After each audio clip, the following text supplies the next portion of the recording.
And you should put some oatmeal in it. Oatmeal? Yeah. Dry oatmeal? It'll be so good. No? Okay, you don't have to. That'd be good. It will be. It'll thicken it up just a little. I'll do it. I trust you. It'll blend it, I promise. I trust you. I'll get it. So you can trust come you. over here. I trust you. Just a little bit. I trust you. Oh, do we not have any more? I trust you. I thought we did. Where did I put it? Oh, here it is with the cereal. That makes sense. There's logic to that. It'll. Hey, good morning. Will it make that noise, or should I do it for it? Both. Both. It will make the noise, and you should make the noise. Okay, that makes sense. How's everyone doing? What's everyone drinking this morning? Just having a banana smoothie this morning. Who's having a banana smoothie this morning? You guys, I am on chapter 28 in my editing. Pretty good. Your ice is finally thawing. Oh, thank goodness. Oh, I guess I shouldn't put this up there. I just posted me being a whiner, but that's funny. Hold on, I gotta empty the coffee pods are full. We drink a lot of coffee in this house, I tell you what. We do. Yes, get through the edits. There we go. What, honey? What's everyone's favorite headache remedy? Water and lavender is my favorite, but aspirin is fastest. Water and Advil is the answer. Yes. I'm here, I'm at work, and happy about that. Hey, good morning, Renee. Caffeine. Yeah, caffeine, definitely. Anyone want to trade life for a day? I have 2 car repairs to pay for today. You know what? As fun as that sounds, I'm going to go ahead and skip for today. I do so appreciate the offer.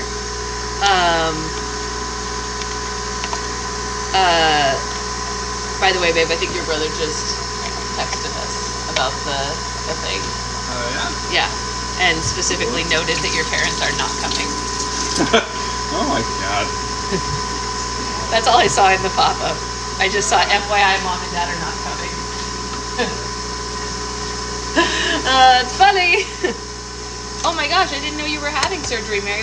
Oh, actually I did. Never mind, I take that back. I did know. Did you put this in?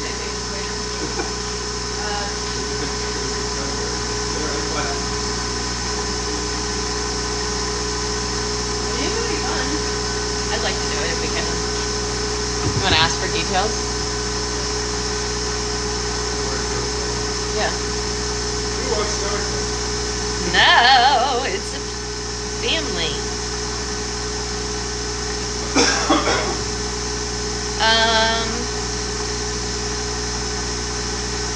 So yeah. Yeah.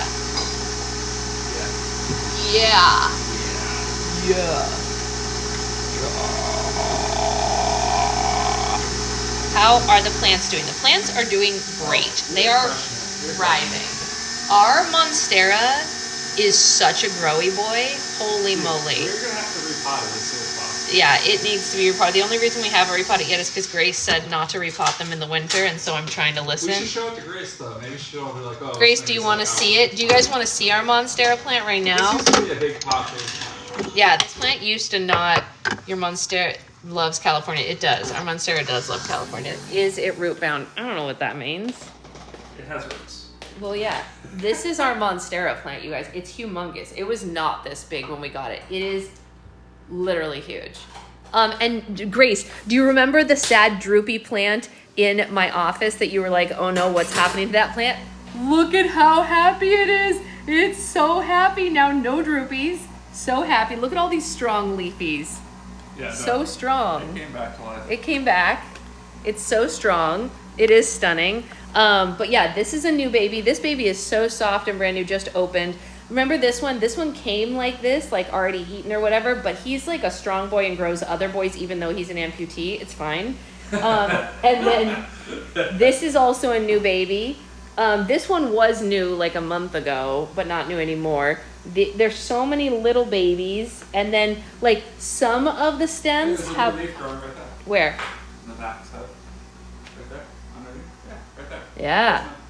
So some of the stems grow ones that have no holes. There's one flow that grows one that has 2 holes every time, 2 holes. And then there's some that like these that have like a bunch of holes. This one, okay, this one's got all the holes, right? This one is interesting. It's a hybrid of the two. This side, 1 hole. This side, all the holes. It is a special plant, right? My phone is sometimes black and white, and I was just confused why the plant was gray and not gray. No, it's very green in real life. Yeah, it is a very special plant. Yeah, it's a very special plant, Grace. You're absolutely right. It's a very happy boy, and he loves living with us, and really, really happy plant. Happy to be with us. It's good stuff. Yeah. So I guess first question, Grace, is what does root bound mean? And the second question is, should we repot it? Thank you, Brittany. I also love it for us. We're very happy with our Monstera baby. And I'm happy for the other plant that I don't know the name of that decided to come back to life. What other babies? Herb babies. Oh no, I didn't show you guys our herb babies. Do you want to see the herb babies? They're new. Secret Boyfriend got me an herb garden for Christmas. Look at this. They're growing. Little herb babies. That's our dill. That's basil. And the parsley isn't coming out yet, but I'm sure a blue Navi baby would also be happy there. Now! No blue Navi babies in this household. Blue Navi baby. Adorable. Root bound is like when the plant is suffocating because it has so many roots. I don't think so. I don't know how to tell that. It does look like it's growing roots above the soil. That's true, it does. So Huh. maybe that's true. Maybe it's a sign that it needs, Maybe it's repotted anyways. yeah, to be revived. They get tangled with each other and you have to take it out. Oh, interesting. Uh-oh. All right, well, That's weird. that plant will do that. Oh, it will? Oh boy. All right, so maybe we should just get it a bigger pot. How much bigger? So I guess is the question. Oh, here, can I put this in there? Okay. But also, can we do it this time of year? Yeah, can we do it this time of year, and how much bigger is the question. Here's your coffee, my darling. You're welcome. They're called aerial roots. Oh, okay. All right.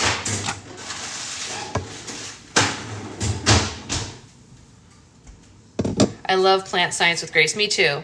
It's really planter's preference, but I double it every time. Whoa. Mary, I wish you could have that, but he hasn't been with this one. He was able to do the recaps of the last book because he was off work while we were reading the last book, but he has gone back to work, obviously, because it is regular time. So he has not been as up on this book as the previous one. So he cannot give you a recap. But I bet if you... I have a recap. Pirates, then sci-fi. He's right. Pirates, then sci-fi. He's right. Pirates, then sci-fi. I can make a repotting video with a plant I don't care about or send you a good one. That would be great, Grace. You can send us one. But don't kill any of your plants. But yeah, look at our dill, baby. I'm so proud of the dill. Hold on. Where is it? Why can't we see it? What's happening? There we go. Yeah, the dill is growing so well. Anyway, smoothie dance time.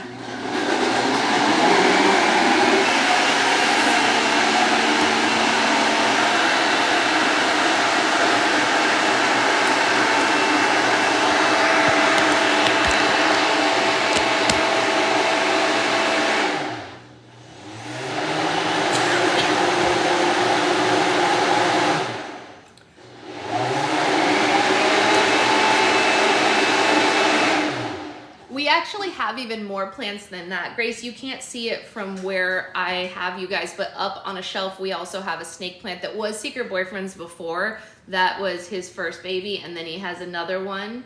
And our neighbor who was apologizing for her friends being bad gave us an orchid, so we have that as well. We have now had 2 gifts from neighbors. Yes, we have had 2 gifts from annoying neighbors that felt bad for their behavior. Isn't that wild? I haven't, in my entire time in apartments, I've never gotten a gift from a neighbor. Me either. An annoying thing, and now we have 2. Yeah, weird. It's weird. Very weird. Orchids will make tons of aerial roots. Interesting. Yeah, at least they apologized. They did. Yeah, they were. This is literally an aerial root. Yeah. Oh, wow. Yeah. We did not. I did not expect nor need the girl to apologize. She didn't do anything wrong. However, it was nice of her to take responsibility for her friend's bad behavior. Did you ever give her like a... I did. I gave her slime. Oh, okay. It wasn't a little boy. It's a little girl, and the little girl's dad brought us a gift of wine, which we haven't opened because we're not sure if we're being poisoned or not. He seems like a nice guy. He does seem like a nice guy. The other night... Quieter since. They have been quieter since Secret Boyfriend went up there to stare at them. What happened was to stare at them. Scare them? Stare. Like, I imagine that you went up there and went, come on, bro. Yeah. Because that's your vibe. That's kind of what it is. Yeah, that's what it felt like. Find someone you don't like to test it. Oh, no. Oh, is it sealed? It is sealed. So what happened was on Sunday night, I think it was, we were... If you unsealed wine, just throw it away. Yeah, don't do that. How long have you had the Monstera? You don't have to, it doesn't have to be the last question, Grace. We bought this Monstera in September. Yeah, something like that. Yeah. Oh my gosh, it's so good, babe. You're gonna love it. Yeah, I'll try it. So yummy. Ooh, so banana-y. Wow. That's some good stuff. I put 2 bananas in there. So on Sunday, not only were we hearing the normal noise that we were hearing from upstairs, it was like people were like literally jumping on the ceiling, and we were like, and it kept going until after 10 p.m. Oh yeah, you can wait till summer for sure. Then nurseries typically repot them in the summer. Okay, so we'll repot it in the summer. We could probably do it in May, right? Because that's like almost summer here. And it was so loud. So finally, Secret Boyfriend was like, I'm going up there, and went and knocked on the door. And the dad was like, oh, sorry, they're playing a game. And like they had a bunch of kids over that were playing something like akin to Dance Dance Revolution. And he said, and I quote, we've trained our, when he came down to give us the gift, he said to me, we've trained our 4-year-old not to run, but our guests didn't know.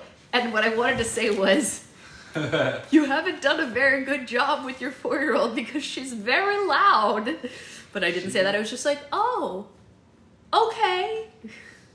Earliest I would do it is April, so you can even go then if you want. Oh, okay, cool. So April or May, we can repot the Monstera, babe. Okay, we'll do that instead of... I think we could probably get a bigger pot and put it over here. What do you think? It could live over here when it has a floor-size pot? It's going to need a floor-size pot. Yeah, but right there's a good spot. That's an empty spot anyway. We can get a pretty one and Yeah. do the whole thing. Yeah. Maybe get one that's a little elevated so we can still see it, so it's not all hidden. Yeah. I mean, it's going to grow taller. It keeps getting taller. It's a very tall boy. It's a tropical boy. 4-year-olds are loud even when they're trying to be quiet. It's not even that she's not quiet. It's that they let her literally dash from side to side of the house at all hours of the day. Like, if a 4-year-old's running around at 10 a.m., 7 p.m., whatever, that's normal. Why is it literally going from side to side, back and forth at 2 a.m.? Like, I could understand if a kid's going from their room to mom and dad's room because they're scared, then it ends there. But this kid's going like this at 2 a.m. And you're like, what is happening? Why are they letting her do that? It is a toddler ghost. Yeah. Apparently Dr. Google said this younger Monsteras have less holes overall. Oh, so it's a baby Monstera and it's growing. It definitely is. Yeah, no, it's definitely, but that it is alarming. Wait, maybe it's the parents, not the kid. No, we can tell the difference between the kid running and the parents running because they also stomp, and you can tell that they're heavier. My 4-year-old stims hard jumping. I feel bad for my downstairs neighbor. Yeah, but do they do it at 2 a.m? That's the thing. Like, when I hear the sounds at noon, I'm like, yeah, that's obnoxious, but I just like, I assume, okay, it's normal time of day. But when they're doing anything after like 10, 11, whatever p.m. and before 7 a.m., I'm like, come on, it's just rude. You know, you live in an apartment. If you want to have a kid who can do those things, that's why I live on the top floor. Yeah. They live in the apartment we would have wanted. They live on the top floor. They live on the top floor. We would have taken that one if it was an option. 2 a.m. is so excessive. I thought 9 p.m. was bad when my brother was over. Yeah. I think 2 hasn't happened very often, to be fair. No, but also 5 a.m. happens often. Yes. Max would love to be running around at midnight. It's his natural circadian rhythm and mine too. Yeah, you would make a kid that does that, Becca. Also, what kitchen is the kitchen you designed? Where is that? That's in the big house where my mom lives. No, 5 a.m. is not abnormal for a kid, but I think if you live in an apartment, you have to be cognizant of the fact that you don't live in a detached house, right? It's just a respect issue. I totally understand how difficult it is to control kids in apartments. I nannied 2 kids in an apartment building that was about the size of this one, actually. And I promise you, there were times when they wanted to be loud late at night, but I knew that there were twin babies living below them. And so I kept them quiet because I was like, if you wake up those twin babies, those parents are going to be real upset and we're not going to deal with that. And so I would, make sure that they didn't, because that's just the polite thing to do when you're in an apartment. So I'm not speaking from the experience of someone who's never dealt with kids in an apartment before. I was always so paranoid about being quiet. Yeah, me too, Claire. I'm always so respectful, like literally the most. I've complained to so many neighbors over the years. I've never complained about noise. I've dealt with a lot of noise. I've never complained before this one though. That's how you know that it's like extreme. The fact that I even called the office to be like, hey, can you call them, means that they're extreme. The amount of times that I show up people's doors, like, can you not have calm a it dance down? party right now? Can you not have a dance party? Dude, please. No waking up twin babies, yeah. Yeah. Oh my gosh, you know what I just realized? See, even my coasters are Monsteras. I have a Monstera tattoo, and I have Monstera coasters, and we have a Monstera plant baby that loves us. No, I mean, that wasn't an accident. No, it was literally were looking for. We got the Monstera plant because I wanted the Monstera plant to match my tattoo. I love Monstera plants. I think that they're beautiful. We did the kind of jungle-y theme in here. Yes, and this room does have a tropical jungle theme. People used to have crazy loud parties at my apartment, and I always would call the cops. Yeah, I wonder if banana, peanut butter, and coconut milk would be good together. Yes, 100% that would be good together. No questions asked. Oh, Brittany, I'm sure you did. I am sure you did. We have gotten a response. We did. I can see the little blip. I can't see the whole thing. Yeah. All right, are we ready to read more about the cyborg queen? Or I guess the galaxy queen, but she is a cyborg. Caribbean and Mexico, 6 days. Sounds nice. I don't know. We could look at it and see what it costs. Mm-hmm. Go from there. From Miami, so our 6 days are 8 days. Yeah. All right. So, well, Jen, I'll have that up. I'm almost 100% re-uploaded. In case anyone ever wonders why it takes me longer to get the things up on YouTube than it does to just, that's weird, Kristen, to just like do them here, is because I have to download them from TikTok and then re-upload them to the other app. So that is part of the time difference, is that sometimes and you can't do anything else on your phone while you're doing that. So for example, because I'm using my phone to read the edits for the new or for the book or whatever, I can't download stuff from TikTok while I'm editing, or I can't download stuff from TikTok while I'm doing this or whatever. You have to be doing nothing else on your phone. So it's like a real hassle. Hey, Nissa. You can't download the background, so. I know, it's a real flaw in the system. It pauses it the minute you go to anything else. What if you went on the PC and downloaded it? From TikTok? Yeah. I don't know if you can do that. Just go on my computer, log into your TikTok, and download from there. Maybe we could try it. All right. This is a really cute drawing, but I'm going to assume that it's not going to end up being cute. That's what the little drawing looks like, in case you're wondering, for this chapter. This chapter is called Universal Pests. In case anyone missed the end of the last chapter, Connor has told the cyborg queen that he and Alex are the children of a universally renowned pest control guy in exchange for her help.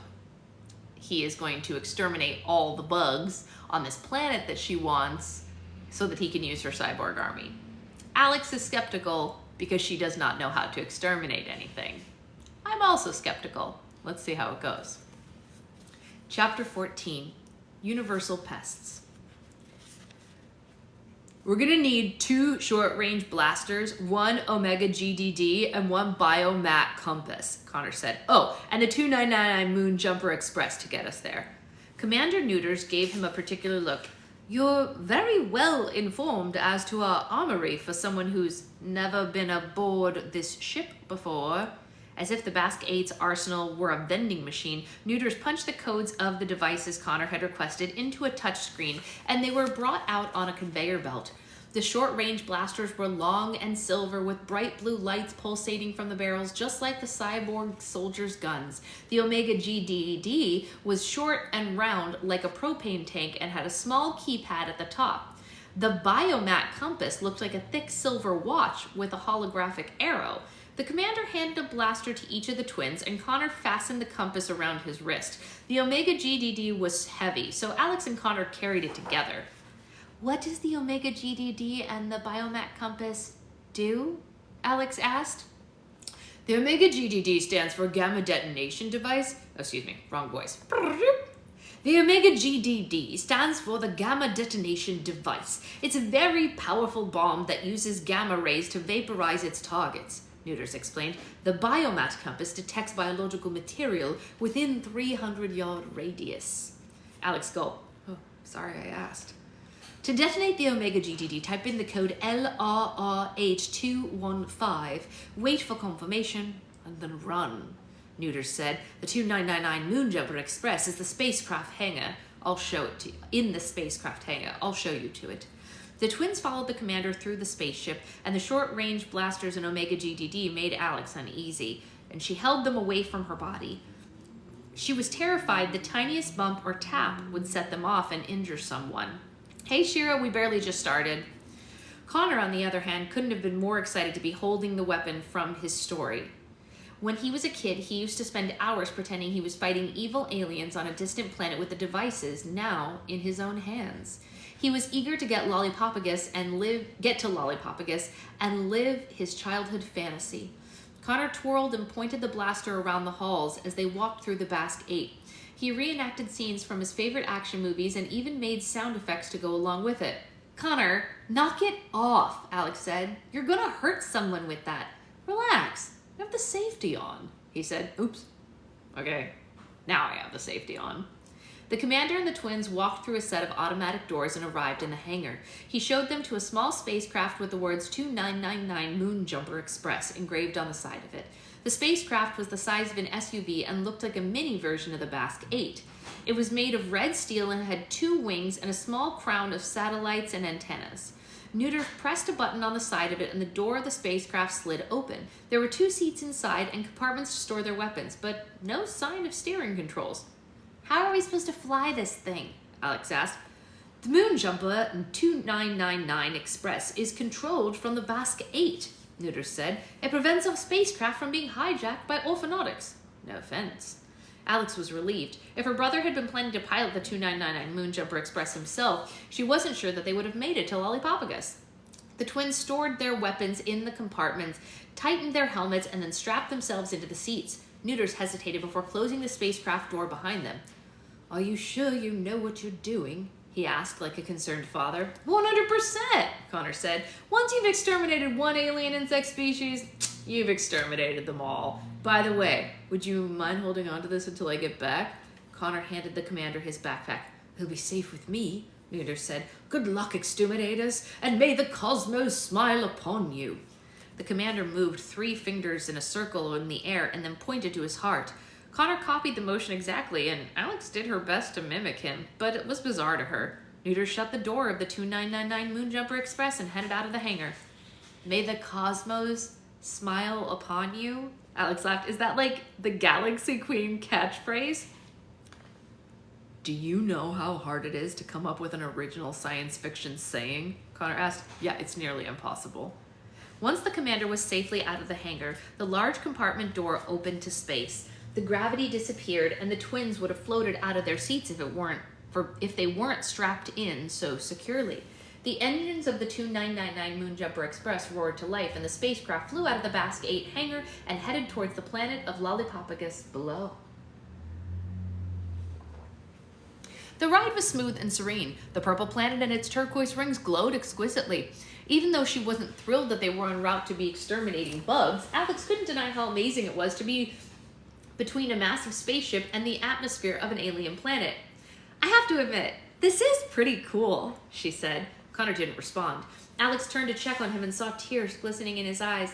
He had seen so many things from his imagination come to life, but seeing an actual planet was surprisingly emotional.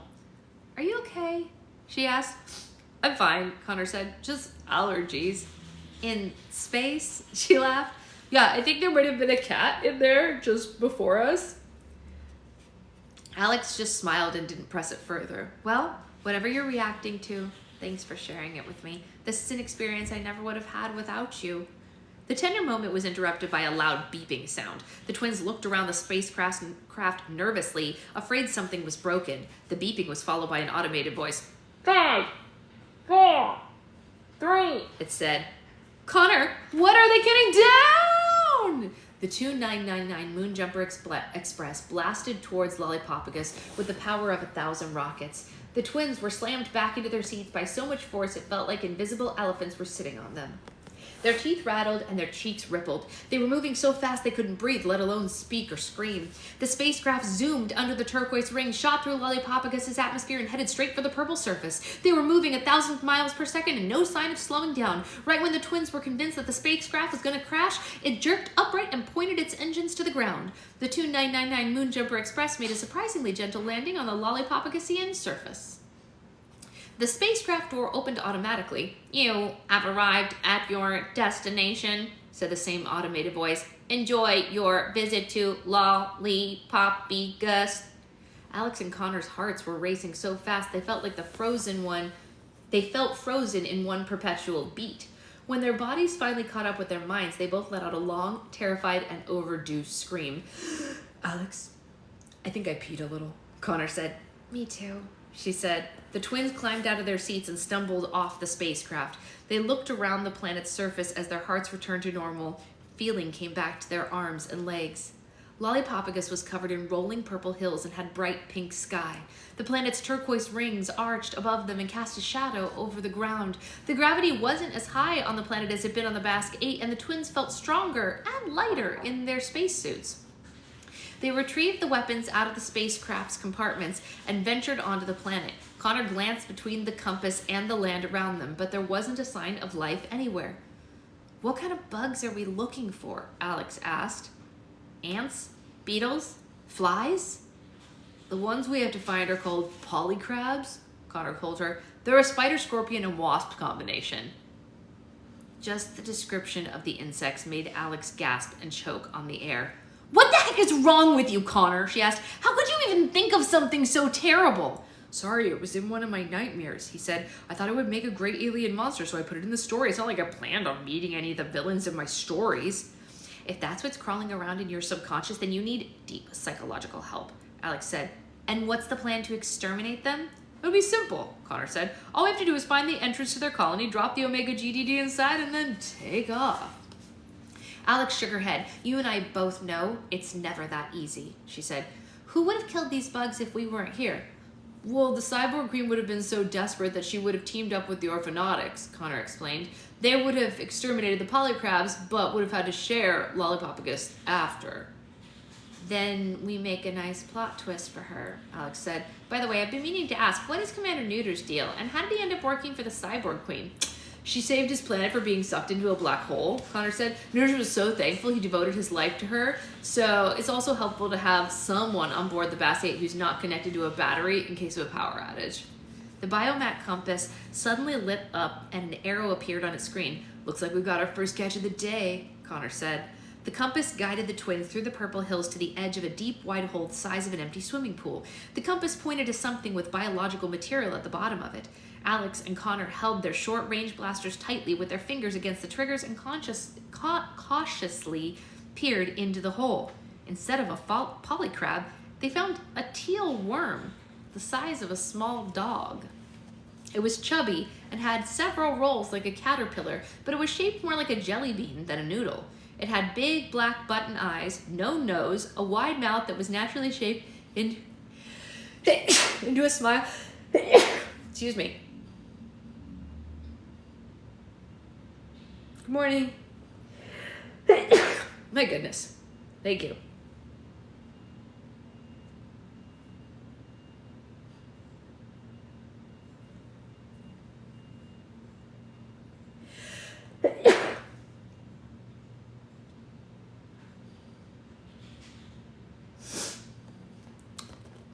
naturally shaped into a smile. The worm merrily rolled around the hole without a care in the world. It laughed and talked to itself like a happy baby. Yeah, definitely a multiple sneezer. This is the cutest thing I've ever seen, Alex said. What is it? Oh, it's a bliss worm, Connor said. They're a species of worm that's always happy regardless of the situation they were in. The bliss worms are one of the few remaining species left on this planet. The polycrabs have hunted all the other bugs.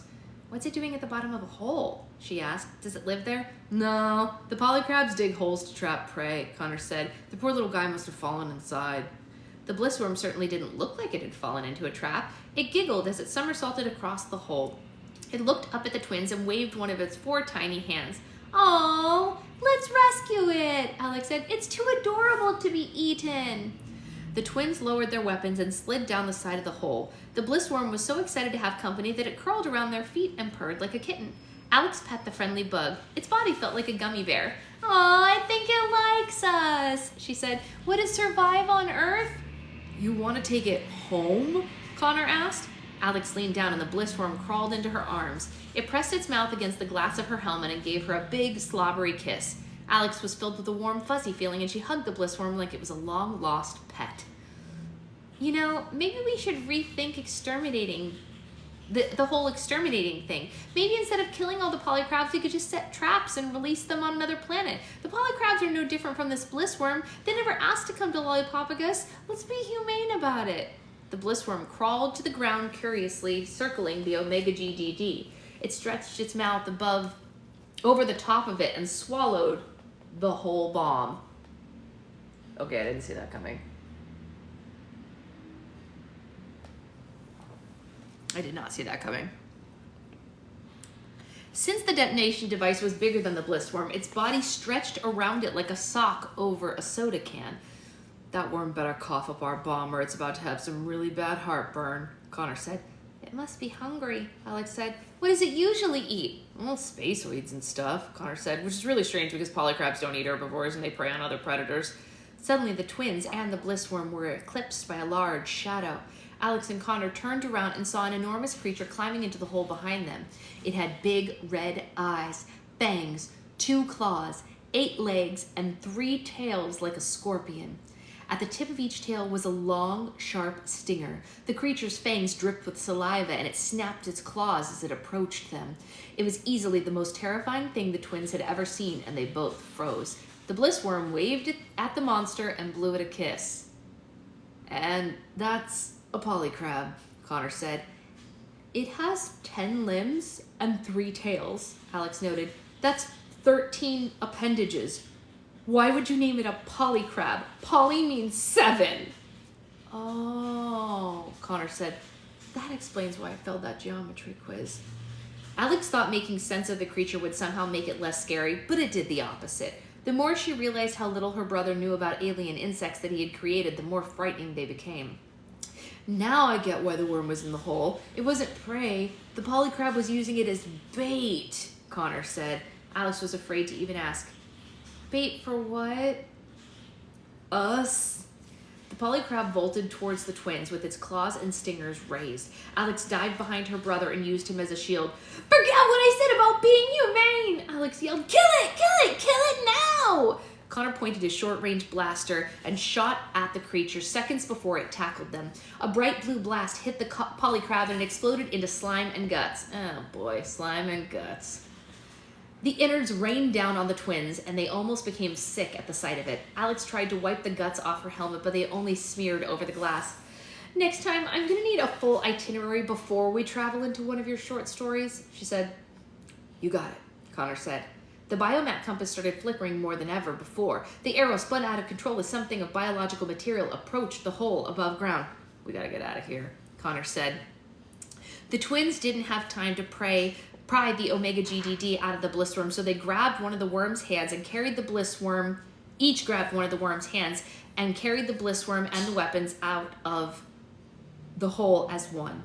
The bliss worm happily swung between them like it was on a trapeze. Alex and Connor's problems only became worse above ground. A dozen polycrabs surrounded them, and there were even more running in all directions. The twins set the bliss worm-covered Omega GDD on the ground and stood back to back. They raised their blasters and pointed them at the approaching polycrabs. Ready? Connor said. Ready, Alex said. It's exterminating time! Alex and Connor opened fire on the polycrabs. The purple hillside was consumed in bright blue blasts and pieces of exploding insects. The blissworm swayed and grooved to the sound of the battle like it was a song with an electronic beat. A polycrab in the twins' blind spot knocked them apart with one stroke of its claw. Alex and Connor tumbled into the ground in different directions. The polycrabs were even harder to shoot at from the ground. The twins had to quickly roll back and forth to avoid being stepped on or stabbed by a polycrab's stingers. No matter how many they killed, the monstrous insects kept coming. The polycrabs sprayed webs out of their center stingers, and the twins and the blissworm became entwined in it. Alex and Connor struggled to break free from the sticky restraints, but their arms and blasters were confined against their torsos. The blissworm rolled onto its back and tried to make snow angels in the web. The polycrab scooped up the twins and the blissworm, but instead of eating them, the polycrab carried them off into the distance, scurrying over the purple hills like a school of crabs across the sand. Now what? Alex asked. Where are they taking us? Well, to their colony to feed us to the queen, Connor said. The blissworm clapped giddily as if they were being taken to an amusement park. The worm's right. This is actually a good thing, Connor said. The deeper we get into the colony, the more effective the Omega GDD will be. The herd of polycrabs arrived at the huge mound that looked like an anthill the size of a mountain. They crawled into the entrance at the top and then down a long tunnel that snaked deep into the ground. It reminded Alex of the time that she and Connor were kidnapped by trolls and goblins and taken to their underground territory. They entered the largest cavern of the colony. Every inch of it was covered with polycrabs. The insects crawled across the dirt floor and the walls and hung by their tails from the ceiling. The polycrabs snapped their claws and rattled their tails and hissed in celebration as the twins and the blissworm were brought inside. The blissworm waved and pointed at the creatures like it was the front runner in the polycrab election. The twins spotted the polycrab queen at the back of the cavern. She was a giant compared to her offspring and shared all their features. The queen also had tall horns protruding out of her head and a pair of wings that she wore like a high collar. Under her tail was a thick, long abdomen that curved into a corner of the cavern where she laid eggs. A massive spiderweb hung behind her like a national flag. Alex noticed the queen bore a slight resemblance to Trollbella. She had sneaking suspicion that the troll and goblin territory was the inspiration behind the polycrab colony. Connor, is that supposed to be Trollbella? Alex asked. Of course it is, he said without shame. She's the biggest pest I know. The polycrabs carrying the twins and the blissworm joined a line of other polycrabs headed for the queen. The creatures each presented the queen with it's a very long, difficult word. The creatures each presented the queen with a Lollipopagustian insect they had captured that day. The queen looked each victim over and spit green or yellow mucus on it. That's disgusting, Alex said to her brother. What is the purpose of that? The queen's separating the prey, Connor said. Green mucus means she wants to eat the prey herself. Yellow mucus means that she wants it to be fed to the larvae. And no mucus. The twins watched as the queen inspected an alien that resembled a mantis. When no mucus was produced, the alien was dragged to the center of the cavern and the entire colony attacked it. They savagely tore the insect limb from limb as they feasted upon it. It was hard to watch, and the twins looked away. Yuck.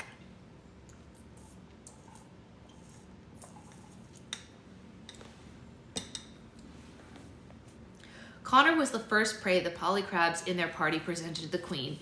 As she examined him, her large red eyes grew even bigger and saliva dripped from her fangs. It was similar to how Trollbella looked at Connor. She wanted him all to herself. Oh, Becca, I'm sorry about that. The polycrab queen covered him in green mucus and picked him up with her claw and tossed him into the web behind her. Just like a fly caught in a spider web, the more Connor struggled to free himself, the more entangled he became. Alex was presented to the queen next, and it was no surprise that the queen wasn't nearly as impressed with her as she was with Connor. She spit yellow mucus all over her, and Alex was dragged to the corner of eggs. The blissworm was the last in their group to be presented to the queen. The worm was delighted to see her and eagerly reached up like it wanted a hug. The queen didn't even bother inspecting the worm. With no mucus, the polycrabs dragged the worm to the center of the cavern to eat it themselves. Shoot, they're going to set off the bomb if they eat it, Connor said. Alex, do something! Both twins were still wrapped in web from their circus encounter with the polycrab, but Alex managed to free one of her hands and she snapped her fingers. Suddenly, the polycrab queen tilted her head back and let out a massive sneeze, and the bliss worm was showered in green mucus. When the queen looked down and saw the worm, she didn't realize the green mucus was an accident. She picked it up and tossed it into the web behind her, too. The bliss worm stuck to the web just a few feet away from Connor. The worm waved at him like they were two friends running into each other at the supermarket. The queen continued separating the other prey her children had brought into the colony. Connor, I'm going to cast a spell on our spacesuits to make them web resistant, Alex said. Hang on. She snapped her fingers again, and the web covering their bodies melted away, freeing their arms and short-range blasters that had been compressed against their torsos. Connor hung onto the queen's web like it was a wide rope ladder. Alex heard snapping and crunching sounds coming from nearby, and the polycrab's eggs had started hatching. The small larvae poked their heads out of the eggs and looked around for their first meal. As soon as one larva noticed Alex, they all turned their heads to her as if they were connected on the same wavelength. Alex pointed her gun at the newborns, and Connor waved to stop her.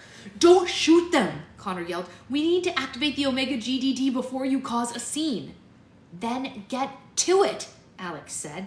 Connor climbed across the web where the bliss worm hung. He pulled the worm off the web and snap, carried it down to the ground. The bliss worm was very heavy with the bomb inside its body. At first, he tried pulling the Omega GDD out through the bliss worm's mouth, but the jolly worm made a game of it, keeping its mouth tightly shut. You stupid little parasite, Connor said. Just spit it out. He tried squeezing the Omega GDD out of the bliss worm, but it only tickled the worm. The bliss worm kept its mouth shut, but Connor felt the laughter building up inside of it. Oh, so you like being tickled, huh? Connor said. I'm gonna goochie goo that bomb right out of you. Connor tickled the little bliss worm with both hands. The worm had never been so amused in its whole life, and so much laughter built up inside its body that the Omega GDD looked like it was covered in a teal balloon.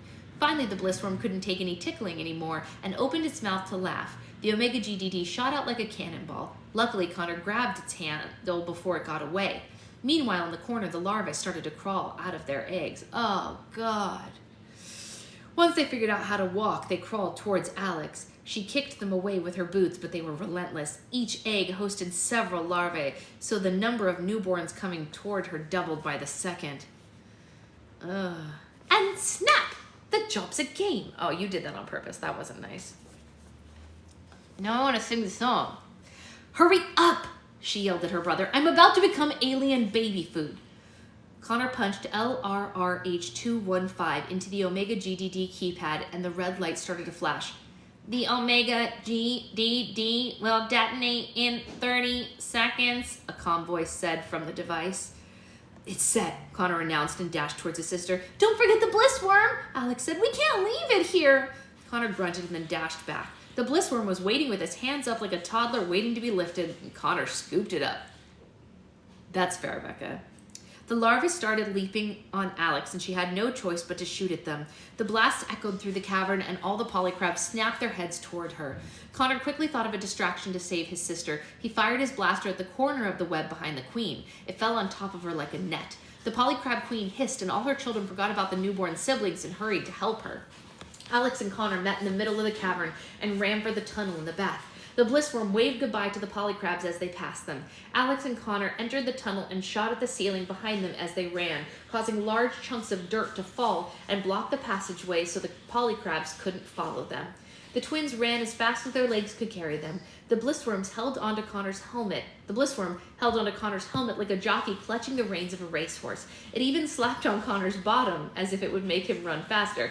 Cut it out, he said. That hurts. They only had a few seconds left before the Omega GDD detonated. They saw light ahead and they knew they were almost out of the colony. They heard a thunderous explosion erupt behind them and the whole tunnel vibrated. Alex, Connor, and the blissworm resurfaced just in time and rolled down the mound. A powerful gamma ray exploded out of the colony's entrance, vaporizing everything it touched. The purple hills shook and cracked for miles, like they had been hit by a powerful earthquake. When the gamma ray dissipated, there was nothing left of the colony but a massive hole in the ground. With the polycrabs successfully exterminated, Lollipopagus was safe for the Basque 8 to upload. The twins stayed on the ground as they caught their breath. From now on, I'm only writing about bunnies, Connor said, panting. A spacecraft, a tiny bit bigger than the 2999 Moon Jumper Express, descended from the sky and landed near the twins. It was black and shaped similar to the body of a wolf. CLAW-DS was engraved on the side of the spacecraft.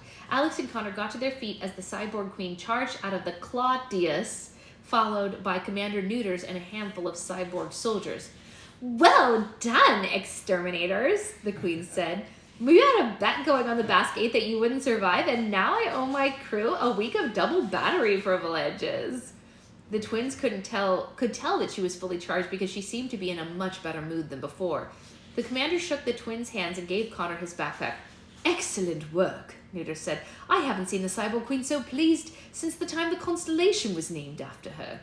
The cyborg queen clapped her metal hands, and a team of short gray aliens with large heads and eyes ran out of the spacecraft. They carried holographic blueprints and laser measuring tapes and a toolbox that hovered beside them. Who are those guys? Connor asked. Well, when she was certain that you would succeed, Her Majesty had the best architects in the galaxy flown out immediately to start the construction on the planet, Neuter said. The cyborg queen rotated and pointed the great aliens to different parts of the Lollipop Augustian surface. I think I'll build a palace right there in the eclipse of the ring so it doesn't get too hot in the summer, she thought out loud.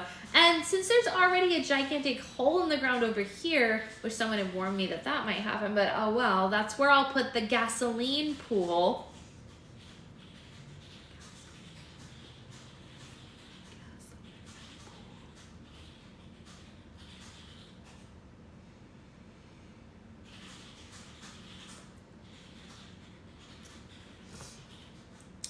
The cyborg queen rolled over to join the commander and the twins. Your majesticness? Excuse me, wrong. Your magneticness, Connor said. Now that we've exterminated the polycrabs, may my sister and I borrow your cyborg army to save our friends? Oh, a deal's a deal, she said. You may take us to Fairy Tilapia whenever you're ready. Wait, you're coming with us? Right, Grace? I know. It's gonna be amazing. It's gonna be amazing. Yeah. It's going to be in our book club restock, for sure. For sure, for sure. Indeed, the cyborg queen said. They're going to start building my new residence as soon as we take the planet to my home system. I'm going to need something to do while it's being constructed. So, how long is the journey?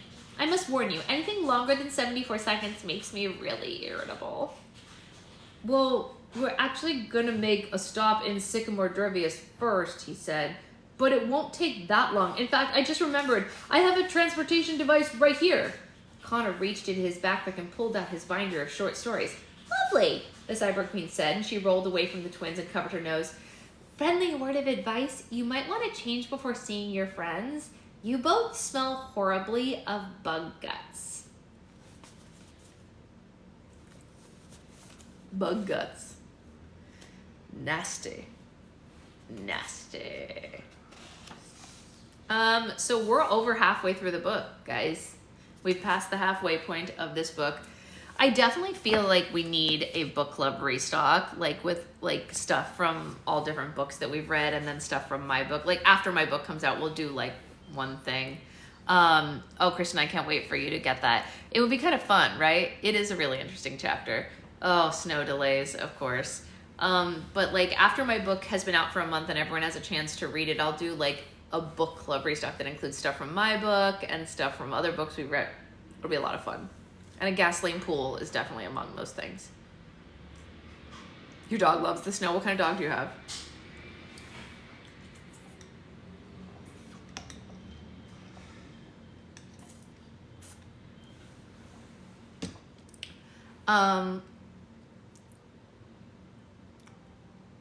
A snowy mountain and red flags. Red flags. Can we do bad life choices for Key Ridge? We sure can. Yep. Bad life choices. We could do so many things. We'll brainstorm a whole list of like things that we need to be represented. Like obviously we'll do potions from Enchanted to Meet You. Oh, Anya, it's okay. I'm gonna upload it shortly. All right, I'll probably be on later to make slime, though I don't know what time. It's going to be regular, like, big batch slime making, so come on down if you want to do that. That's pretty much the whole kit and caboodle. Yes, I don't know what time that will be. Watching your live and watching Bluey, that's hilarious. I love that. All right, I will see you all later for probably Reptar cereal and some other stuff similar to that, because I really need to make at least 1, if not 2 batches of Reptar cereal. So that's what's up. I also have a lot of slime to package today. A lot of slime to package. They need to get into jars so that I can have the bins back to make other stuff. Taking trips to the doctor alone. Oh God, that sounds awful, Becca. All right, I'll see you all later.